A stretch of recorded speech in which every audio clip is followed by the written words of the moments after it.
when Kamala Harris and Joe Biden raised their hands at a debate stage, both in support of providing taxpayer-funded health care to illegal aliens, people who have no legal right to be here. You get to pay for their medical treatment. No country does that. It's insane. Barack Obama didn't support it. Until very recently, no mainstream Democrats support it. There are many Americans who are going broke paying for their own health care. Now we have to pay for health care for the rest of the world? No normal person is for that.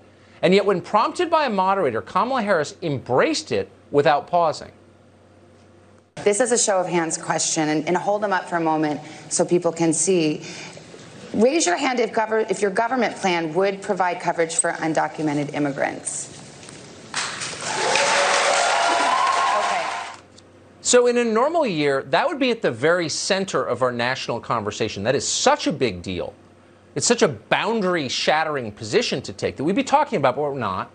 Instead, the media class lied over it. Oh, that's the old Kamala Harris. She was just trying to win an election. It's like when she called Joe Biden a racist. She didn't really mean it. Partisans in the media know the only way to maintain that lie is by ignoring what Kamala Harris has been doing since she dropped out of the presidential primaries. So they just didn't report on it. If they'd done their job, you'd know that in June, Kamala Harris backed legislation that would halt deportations and federal immigration enforcement in this country indefinitely. We're not exaggerating, by the way. We're a lot less partisan than other people on TV. That was her plan, flat out. It doesn't take a lot of data to show what would have happened and what will happen if that plan is ever enacted. Today we learned that in the past 3 weeks, ICE has apprehended 125 at-large illegal immigrants in the state of California alone, Kamala Harris's state. According to federal law enforcement, quote, more than 95% of those aliens had criminal convictions or pending criminal charges for crimes including homicide, sexual assault, sexual offenses against children, aggravated assault, battery, domestic violence, weapons offenses. If Kamala Harris had got what she'd voted for, all of them would be free tonight. Democrats claim the coronavirus made this legislation necessary. Of course, everything they want is now necessary because of the pandemic. In a press release, Democrats argued that deportation, quote, risk spreading coronavirus to neighboring countries. In other words, it's a threat to other countries, so we have to bear the threat. Child molesters have to go free so that Guatemala doesn't have a higher caseload. For real, that's their position.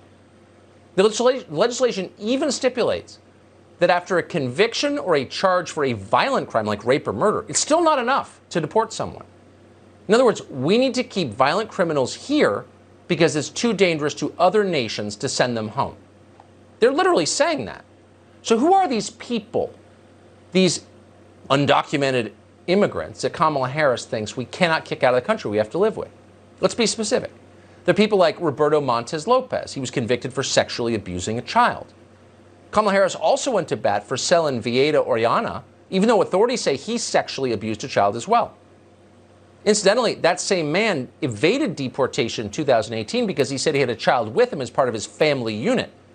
Immigration authorities now say that relationship was fraudulent. How creepy is that? But it's not just child abusers Kamala Harris would like to see remain in the U.S. so that other countries don't have to deal with them.